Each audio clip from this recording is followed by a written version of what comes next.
Hey everyone, welcome to Veterans for Responsible Leadership second episode. I'm your host, Mark Lampman.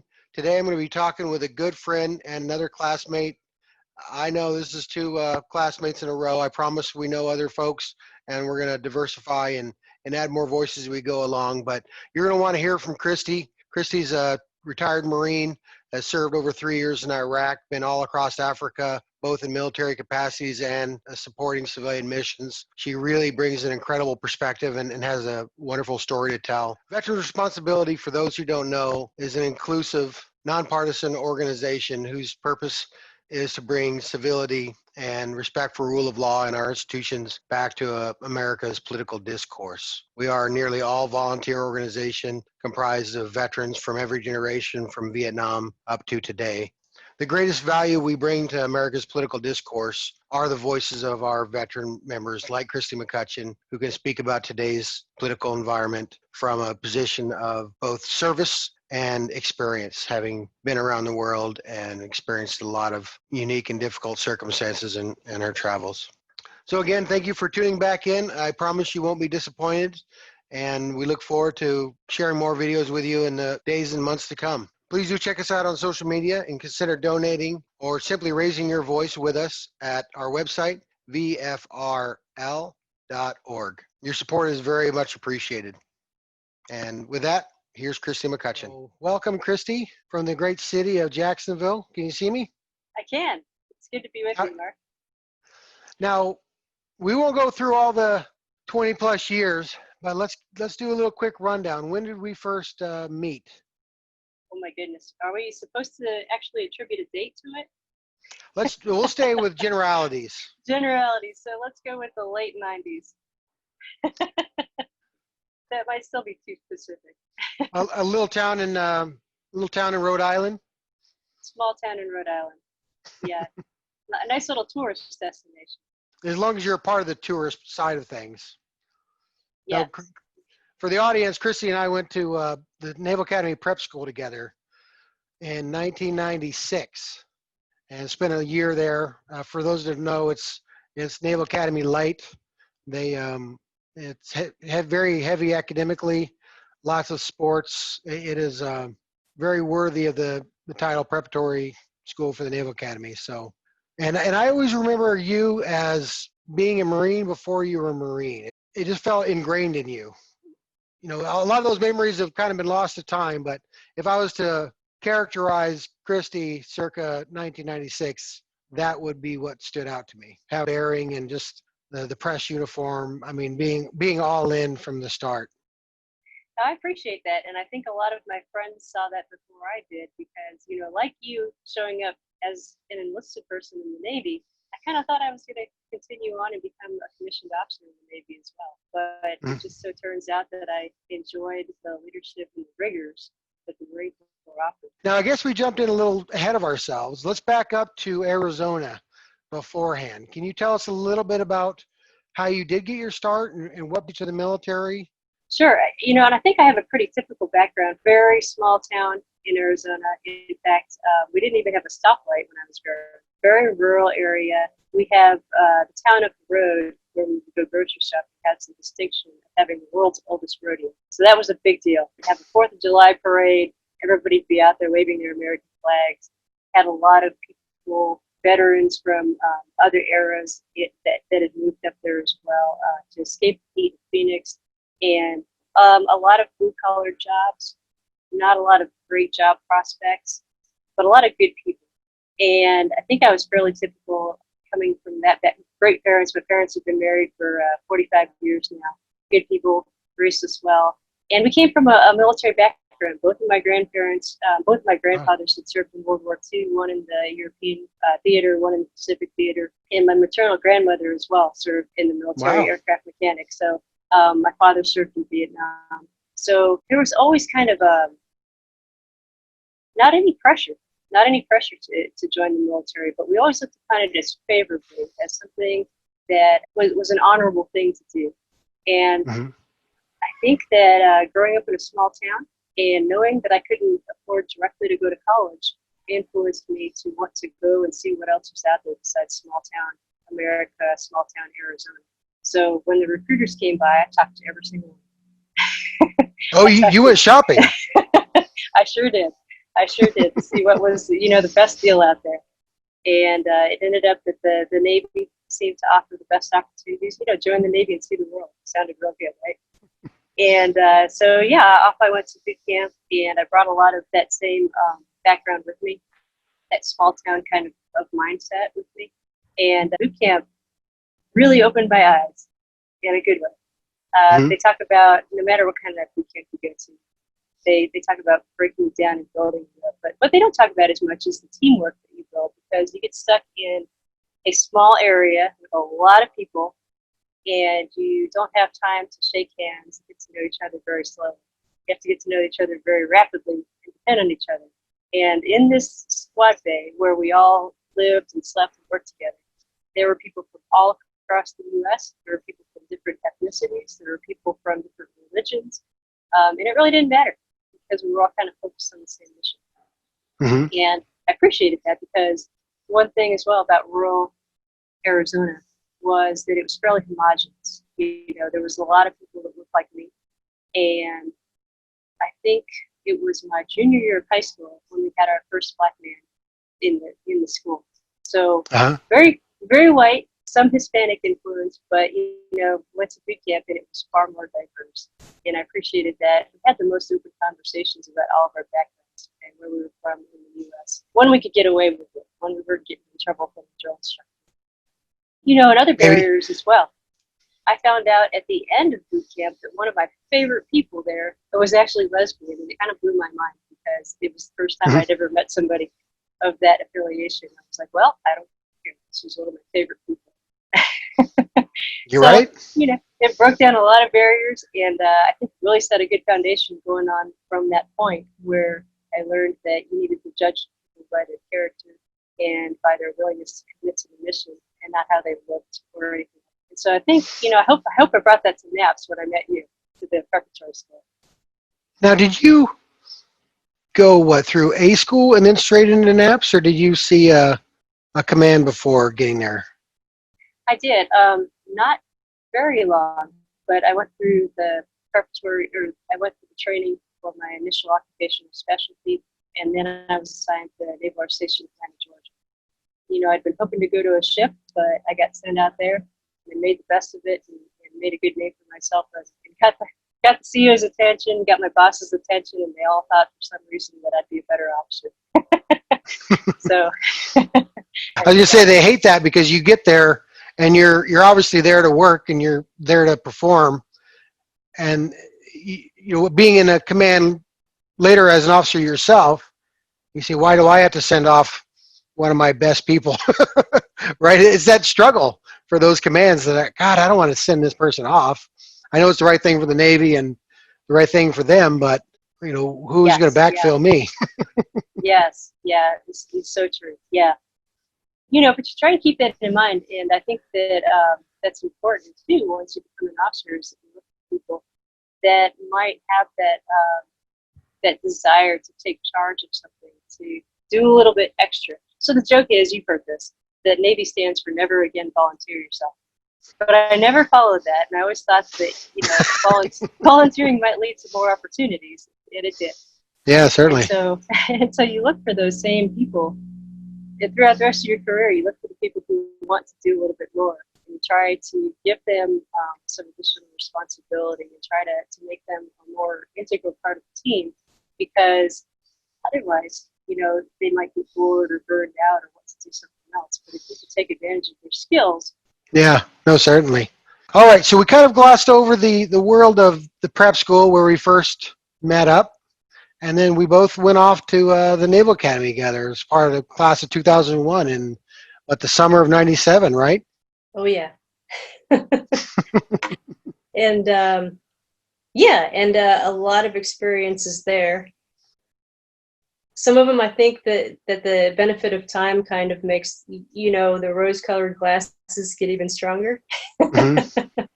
But, I think that you take away a lot more from the academy than you realize. And as time goes on, it starts to really impact you. While we're there, you're caught up in the schedule. And It is just brutal when you first start out and you don't own any of your time and you're tired, and you're just trying to get through it without getting into too much trouble and trying to pass your classes or even stay awake in your classes. Hmm. And meet all the physical requirements, and you're meeting a lot of great people. So, it's a blur. But as you gain some time, and we've had a few years since we left, have the opportunity to reflect on it a little bit more.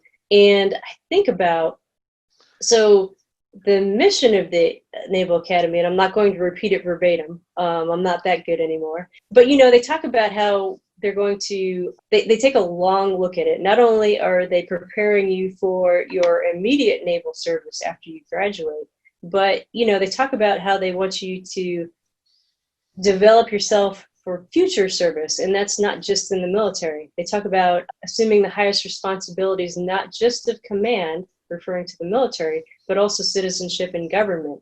So, it's a great investment for the American people, because this is the focus from day one, is they want to develop leaders who don't end their leadership and their service to their country when they give up their commission, when their service ends. And I think that you see that. I think we should see a little bit more of that, honestly. It would be nice to see veterans participating more, even if it's at the local municipal level, but all the way up to the national level in politics, and really leading in that regard, just the same as we were taught to do back at the academy. No, certainly. And Dan and I touched on that in our first episode. Really, the way they hammer home the idea of, just like you're talking about, the integrity and mission before self. Mm-hmm. And I mean, what I love about your story is that you saw it on both sides, so you don't have to go to Annapolis to get those lessons. That happens as an E1 in Great Lakes, ship 13 in my instance. And it just, that's what underpins military service. And that's the way it has to be, right? There's no other way to ask of these young people the things you have to ask them to do without them having that moral underpinning and sense of, higher purpose, higher mission. Yeah, and as you know, from day one, they talk about past graduates and the examples that they set under fire, under very difficult situations. Of course, we learned about John McCain and his experiences, and they use that to remind us that it's not about us; it's about everyone to our left and right. And I don't think it's brainwashing. I think it's reinforcing. I think it's reminding you of the higher purpose of what you're doing there. That people, that you may be in a situation where people literally are relying on you for their life. And you have to build that trust, and particularly as an officer who's in charge of other people, they have to trust you 100%. Otherwise, you might get things done based on the rank you're wearing on your collar. But when it gets really stressful, really real, then you have to know that you can count on them because you were worth it. Your character and your integrity made it worth it. And it was interesting because we were the generation that came in really a time of peace, right? With the early 90s into the mid 90s, really all the way up to September 11th. We were on course to be another class that saw peace through their career. The country as a whole hadn't seen any type of serious combat operations since Vietnam, with a few rare exceptions. But what was that transition like, sitting at graduation May 25th and 01, getting ready to head off? And then what was it like just those few months later after September 11th for you? So it was, it's a challenge to think back to what we were thinking about on May 25th. I remember, we were very joyful, of course, that 4 years by the bay were about to be over, and we were about to have the opportunity to do everything that we had talked about in the classroom, about to go out there and lead sailors and Marines and do our jobs and earn that education that we've been given. And I remember that President Bush spoke to us. But I'd be lying if I said I remembered everything that he said. And we were just so excited about what was, what we were headed off to. September 11th came around, and I was in the woods of Quantico training to be a second lieutenant. The Marine Corps sends all of its lieutenants off to the basic school for 6 months, and we establish a common ground, kind of a common framework, regardless of what our jobs are going to be in the future, which really, I think, contributes to the sense of teamwork that you find throughout the Marine Corps. All the officers have this basic understanding of essential rifle platoon commander skills. Every Marine's a rifleman first, right? Every Marine's a rifleman. Every Marine officer is a rifle platoon commander. And I don't say that lightly, because obviously the guys that go on to be infantry officers, and now ladies, but those that have what it takes to go on to be part of the infantry go through a heck of a lot more training. But you have that common foundation, and it makes you appreciate what the core of the Marine Corps is about. Supporting that basic infantryman, that young Marine who is at the backbone of what we do. And, that all sounds great conceptually, but on September 11th, all of a sudden, that became very real. And we did not graduate early as we hoped we would, to go support what needed to be done. We continued it with our training, but suddenly it was more important and more real. And a few months later, I was off at logistics school in North Carolina and learning about my trade there, and had no idea how important it would be shortly thereafter. I got to my first unit in 29 Palms, California, one of the best places in the world to be assigned if you care about training. It's a dry heat, of course, but it's a fantastic place to be. Considering what was about to happen next. We spent a lot of time in the field. We spent a little bit more time in the field than normal, and we didn't realize what was starting to happen at the highest levels. But by the end of 2002, it was becoming apparent that things were changing. And then in early 2003, I found myself in Kuwait. And as the unit logistics officer, had a very significant role in getting an incredible quantity of equipment and people and supplies from the U.S. over to Kuwait and then on up into Iraq. So as a brand new second lieutenant, it was daunting at times, but you really, all of the things that we had learned up to that point in time about relying on the person to your left and your right were absolutely essential. It wasn't just talking points anymore. It was everybody needed to pull their part, or we weren't going to get it done. There was not enough people, there was not enough supplies, there was not enough time. And the Marines like to say things like improvise, adapt, and overcome, find a way, or make one. And there's a reason we say those things, because sometimes you actually have to do that. Is that just fancy talk for not enough money, not enough bodies? The Marines is really known for? We like to say that we're going to make it happen. We, in logistics in particular, I used to call myself not a logistician, but a logimagician,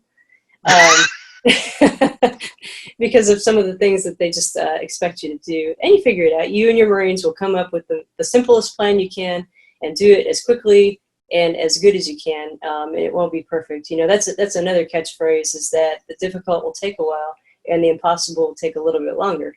So, we just like to say these things to motivate ourselves to continue pushing ahead and accomplish the mission. How did I miss those tokens of wisdom? Those are amazing. I've never heard either one of those.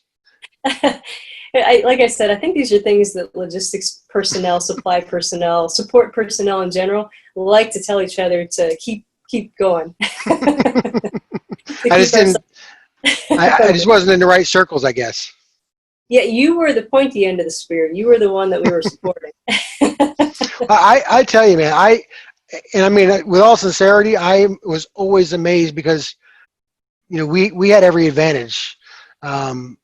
Driving at night, high speeds, lights out, and we had a target and we were coming back.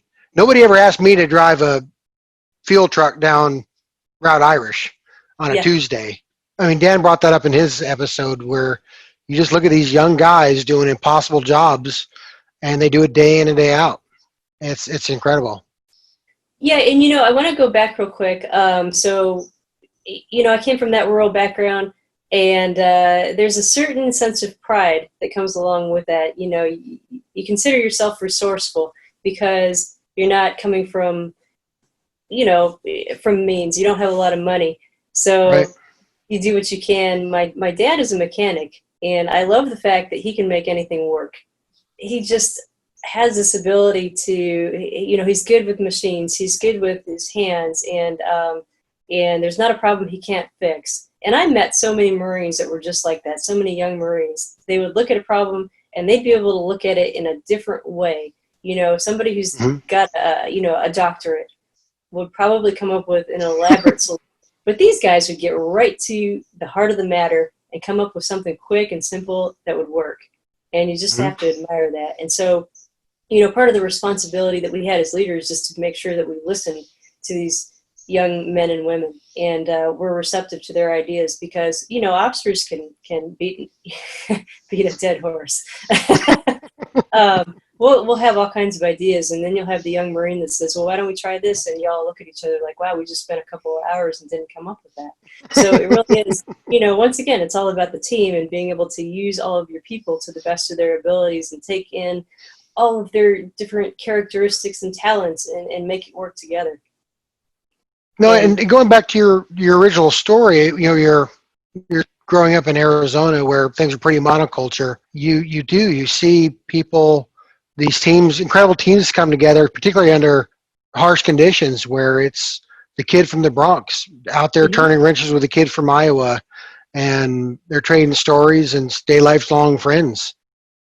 There's very few opportunities in life where you get to see that melding in Mhm. such an extreme fashion. So Yeah, and it really kind of gets away or breaks away all of the chaff. You focus on what's important. When you haven't had enough to eat and you haven't had enough to sleep, and you've got a job to do, you kind of set aside all of the potential distractions. You're not necessarily worried about what someone's religion is. You're more worried about whether they can do the job. And you get to, like you said, you get to know each other a little bit better as well, because you're having these shared experiences that most people are not going to have. And adversity really builds that teamwork. And once you realize that you can depend on folks, some of their stuff is just less important. And I don't want to take away from people's identity in any way. All of those different characteristics are important factors that contribute to who a person is. But, certainly. you don't, those are not obstacles to getting along when you're in these kinds of situations we're talking about. So that was, you said, did you push across the border in '03? I did, yeah, yeah. So we were Okay. there for the initial push, went up to Baghdad, and then I had the opportunity to stick around for a few months after that, and do a lot of motor transport operations, convoy operations, keeping folks supplied as they continued the mission. And then that was my first of 4 different deployments to Iraq. all of them Wow, I different. didn't realize that. Yeah, I had a lot of opportunities. I stuck around in the Marine Corps for a little while and had opportunities to go to a number of different places. Iraq, I spent, cumulative total of almost 3 years, I want to say. I kept raising my hand again, even though I switched from the Navy to the Marine Corps, I kept volunteering for things. A little bit later on in my career, I went to Afghanistan. I had the opportunity to do a couple of deployments to the Philippines. I think we've talked about this a little bit. Yeah. And a little time in India, a little time in Ghana, a UN tour with a tour with the UN in the Central African Republic. So a lot of great opportunities to interact with people from different countries and cultures as well. How do you take that experience and that background and use that to consider the moment our country's in now? In 2016, on the eve of the election, I was in the middle of Virginia doing some specialized training in preparation to go over to the Central African Republic. And I was going to be one of 6 Americans that were part of the UN mission there. So we got a little extra training in driving and firearms skills and other, some of the best, most interesting training I ever had. Yeah. So towards the end of my career, but I'll take it. We talked But about that last week. You just remind me of the best place to be at war is in a war zone. You yeah, get in these small, just like these small teams in the middle of a country the size of 3 Texases, hmm and you're just, that's it. You only have the guy to your right and to your left. You don't have a gunship overhead. You don't have a platoon of Marines around the corner and armored vehicles. oh It, yeah, it, I admire those. Those are the deployments that are easily quickly forgotten and not celebrated. But those situations can get hairy very quickly. So yeah, for sure, for sure. Yeah, and the Central African Republic it has a special place in my heart because it's got a lot of good people there in a very difficult situation. mhm. And by almost any metric, they're not doing well. But I tell you, some of the friendliest people, despite all of their hardships and the economic conditions and the violence and everything else like that. So it really gives you a little bit of heart. Also makes you reflect on yourself as an American and think about, what's really hard and what's not. But I didn't know that in November 2016 when I was going into it. I didn't know a whole lot about what was ahead of me. But there we were on election night, just under 48 hours from deploying at that point in time. And I just had a feeling things were going to be a little different. The next morning when I woke up and understood who the president was going to be. But, honestly, at that point in time, my mindset was we've just had a peaceful transition of power, or we will, in January. But Mhm. we have a new president, and this happens in America. And we're just going to make the best out of it and push on, because in the military, it does matter who the president is, but at the same time, we are an apolitical organization, and we're going to do what we need to. We're going to accomplish the mission, and we're going to leave the politics out of it. So, Mhm. I deployed, and there was a little bit of curiosity because I was in a mission that had representation from, I want to say, 50 different countries. Wow. Um, so we show up, and it's within days of the election, and there's a lot of polite curiosity from folks Certainly. about what we think, and we respond professionally because as officers, you don't really speak about politics, and we continued on with our mission. But where I'm going with that is that since in the years since then, I retired in 2018, and I've had the opportunity to work overseas a couple of times since then. And what I've noticed is that people's questions have gotten less polite and more pointed. And there's really a sense of disappointment. I think people expect more of the United States, as probably we do as veterans. They expect us to set the example and do the right thing. And throughout my career, that was really an asset, is whenever we were working with foreign partners, we had kind of a leg up to start with, because they had an expectation that we were professional, that we were going to do the right thing, that we had a high sense of standards with regards to not only the work we were going to do, but our ethics. The last couple of years going overseas, folks have been openly disappointed in America. And I think it's just because we're not living up to their ideals and our own ideals, the things that our country was founded on. And it really points to one person. And I mean, that's a phenomenal point, and it's kind of perspective you can only get from the time you spent overseas in those different countries. So that's hard-earned knowledge that you've acquired there. And again, it's not the idea that these countries don't value the partner that's in front of them, right? Mm-hmm. And military professionals are always just that, regardless of context or circumstances. Mm-hmm. It's that the country that supports that soldier submarine on the ground that was the concern for those partner nations. So Yeah, they valued the people in front of them. It was just that they knew that you could be pulled away or your mission could be redirected or canceled on a whim, exactly. leaving them And hanging. and people are people throughout the world.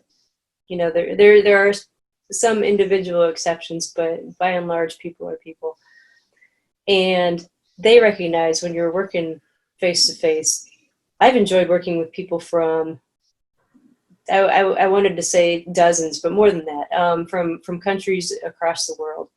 And it's nice that as a woman that I'll get opportunities to work with cultures where within their society, they may not have the opportunity to interact with a professional woman the way that they do with me.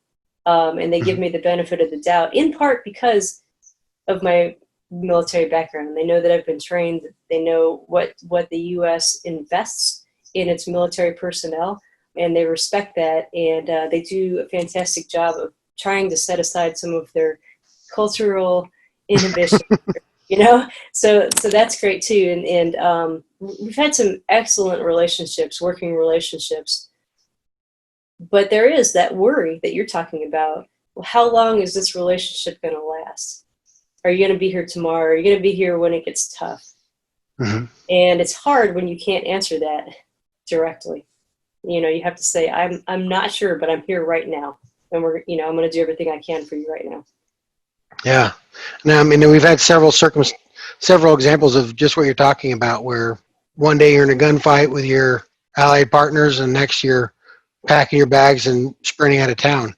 And I do understand concerns that people have about whether we should be there or not. But you know what? If you are and I'm preaching to the choir here, when you're in the military, that's not your consideration. You're there to do your mission, and the politicians get to decide what you're going to do. But it is difficult to form an alliance, that's more than just a professional working relationship. You start to care about the people you're working with, and to suddenly get pulled away from that, you feel like you're betraying them a little bit. Certainly. So from that background, when you did finally hang up the uniform and come home, how did that experience culminate in your understanding of basically the country you came back to? You were in a lot of ways absent for many years. So what brought you to the door of Veterans for Responsible Leadership and made you perhaps step out of your comfort zone and take action and be involved in ways that you would have previously never saw yourself doing? Yeah, so that question has several answers, I suppose. several pieces. So let me try and answer that. First, I am thankful that there's an organization like Veterans for Responsible Leadership, because you start to see things that are bothering you deeply, and you think you might be the only one, because the military has a reputation for being conservative, and there's also, as a matter of regulation and custom, the military is apolitical, and you don't talk about the politics because you're looking to not create divisiveness, you're looking to create teamwork. And so you understand that everyone that you work for and with and those that you are responsible for, everybody has a different viewpoint, but you're trying to work together. But after you get out, you don't have those same kind of restrictions, but you might assume that everyone is similarly conservative to what the media might portray or what historically the military has been. So finding an organization like this was a relief, because it shows that there are other people who are likewise concerned about the situation that we're in. And not only concerned, because you can complain behind your keyboard all day long, but there's people who are willing to do something about it. So that's encouraging as well, is that you've got veterans banding together, trying to do something positive for the country, which is what we learned the whole time anyway. That's what we learned from day one of boot camp, or, I-Day at the academy, or whatever the case may be. It's just a continuation of what we've always been doing, regardless of whether you serve for 4 years or for 20 years or for 30 or more. These are just a continuation of those principles that we learned as active duty service members. But now as veterans, we are able to put a voice to that. And, I haven't been out for very long, just 2 years now. And so some of my former peers, command units, are important staff members, are still contributing. And I've had a significant number of them reach out to me and say, I appreciate what you're trying to do in terms of giving us a voice, because we are concerned as well about what's going on in this country. we're just not in a position to be able to articulate that. But an organization like this allows us to provide a voice for them, do the right thing, and continue to serve, but in a different way. And it's remarkable that we've had the high-ranking retired officers come out the way we have recently, because that's unheard of in the past. And for them to have that conviction to overcome decades of conditioning to remain silent, that's significant. That's really significant. And I know that might be strange for somebody who hasn't served. They may not understand how difficult that is. I mean, it was difficult for me. 2020, I've been retired for a year and a half, and I still, when you asked me if I wanted to do this podcast, I was very hesitant to do so. Because you almost feel like you shouldn't be speaking out. But the fact of the matter is, when something is as blatantly wrong as it is, you're obligated. Oath doesn't end when you retire. Just because you get your discharge doesn't mean that you are not still responsible for upholding all of those standards that we swore an oath to. It's funny when you look at our ranks, there's nobody, including two people on this video, who would jump into the political fray voluntarily. It's just the moment we're in, just like you're saying, that brings people out and say, you know what, I have to step in the arena. I got better things to do. It could hurt relationships. It will hurt relationships. It will hurt, potential work prospects. So there's, some people are taking real personal risk, but they say it has to be done. Yeah. The moment calls for that. So it is. Yeah. We what was it we said at the Academy, that integrity is doing the right thing even when no one is looking? Mm-hmm. And you gotta do what's right, even if it does cause a little bit of discomfort. And you mentioned, so I was thinking about the civility that's missing. So I remember there's a couple of popular clips on YouTube that show people saying negative things about his opponent when he was running. And he stops them and he says, look, we disagree politically, but you shouldn't be attacking a person's character. You shouldn't be attacking them for things that you don't like about them. Let's stick to the facts, and let's stick to the content of my campaign. And I think I speak for many people when I say I miss that a little bit. No, it doesn't matter who you support per se, but let's keep it civil, and let's do what's best for the American people and not for yourself as a candidate. And I mean, it's really, you think about the folks that are entering the military now and the fray that they're entering. And I just remember back again to graduation day with President Bush. It was an incredible honor to shake the President of the United States' hand. Oh my goodness. And it was a moment like no other. And it was a moment for each of us. He shook 900 plus hands, right? He took a moment and said a couple of kind words to every person. That really speaks to what we aspire to as a country. A lot of people in our class wouldn't have supported him politically, but I don't know of anyone that wasn't moved by having that experience of shaking the president's hand. Yeah, absolutely. Yeah, even though I served under, 4 different presidents, there was something that each one did, at least one thing that each one did that I didn't agree with. Certainly. And it doesn't matter. It really doesn't matter. You don't have to agree with everything that your commander-in-chief says. But the manner, which I think is what you're getting at, the manner in which they do it is important. The human aspect of it.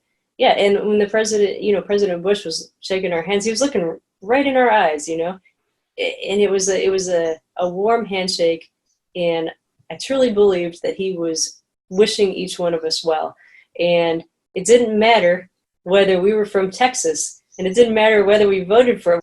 He really was proud of us as midshipmen going on to serve, and that probably was in part because of his military service, but also he felt the responsibility of being the commander-in-chief. No, I think we mentioned it before, the idea that the Republican Party meant a great deal to a number of us. If for no other reason, I know, speaking for myself, I saw it as the party of heroes. It was John McCain, shot down, POW in Vietnam for 7 years. It was George Bush Sr. being shot down and recovered to an aircraft carrier in World War II. Senator Dole getting shot up, I believe, in Italy. and Mhm. serving his country for decades in the Senate. And for aspiring military folk, I mean, it doesn't get better than that, right? And that's really grounded my understanding of what the Republican Party represented at that time. And and I think it's important to say that it's not the moment that we're in on a you can't say left or right. It's just right or wrong.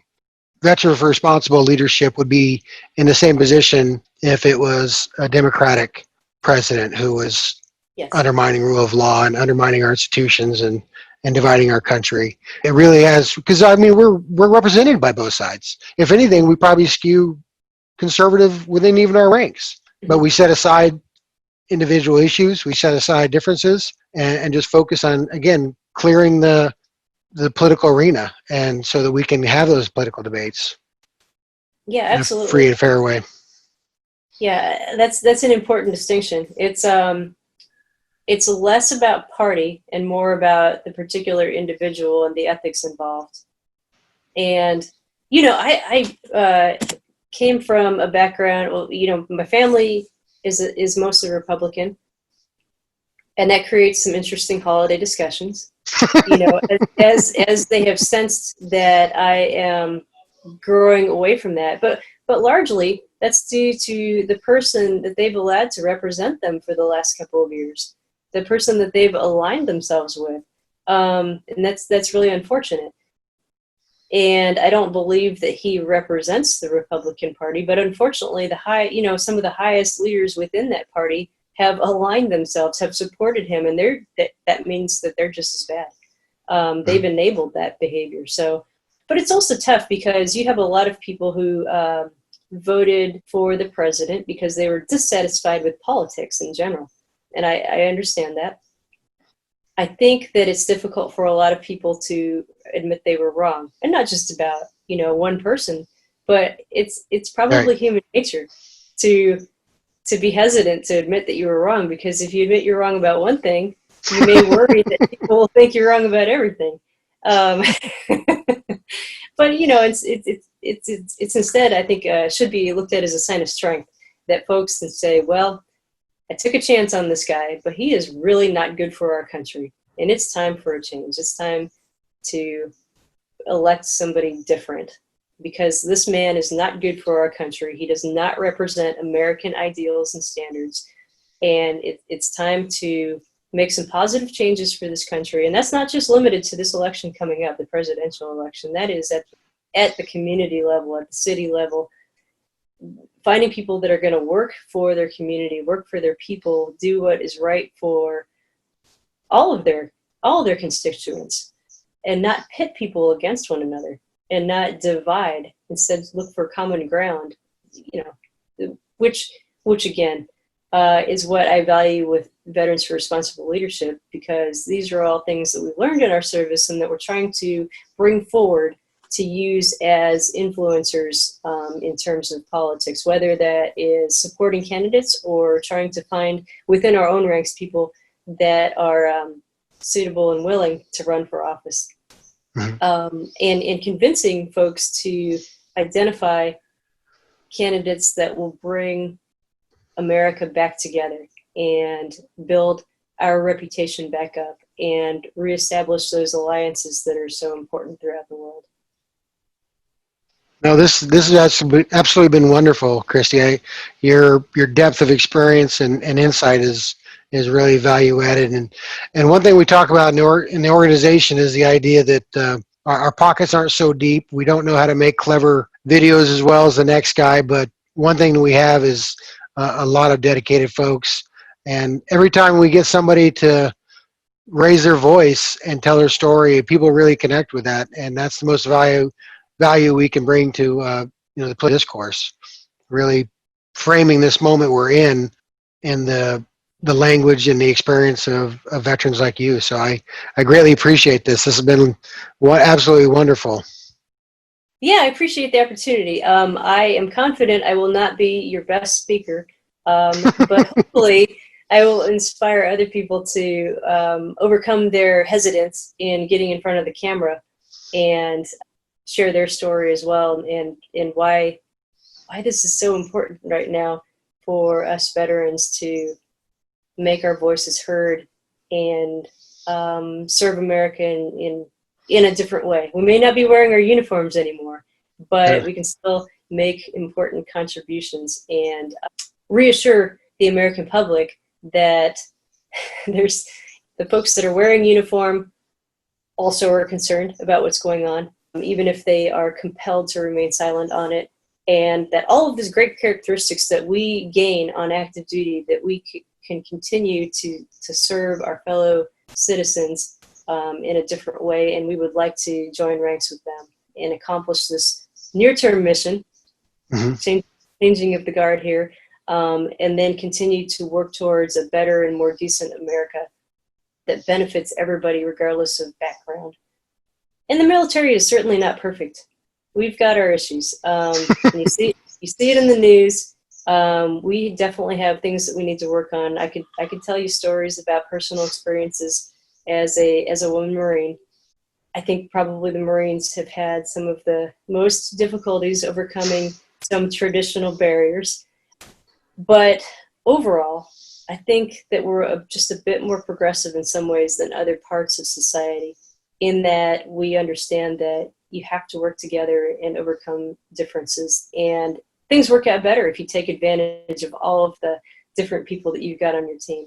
So, yeah, we still have a long ways to go? Do we still have some diversity challenges to overcome? Could we still have better representation at the top levels of leadership from minorities? Absolutely. But I think the fact that we talk about these things openly is a step in the right direction. And it's what I hope that the rest of American society can get better at as well, is the fact that providing opportunities for other people doesn't mean that it takes away from opportunities for you. It just makes all of us better together. Absolutely. No, this has been wonderful. It's a lot to absorb. We've been apart for a long time, and learning from your experience is a great way to spend the afternoon here. So I greatly appreciate your time. And I like I said on the other video, it's giving folks permission to raise their voice. You know, we take all comers. So we want to tell as many stories we can, many diverse stories we can, you know, really frame the moment we're in from that veteran's perspective. And you've done a beautiful job of that tonight, Christy.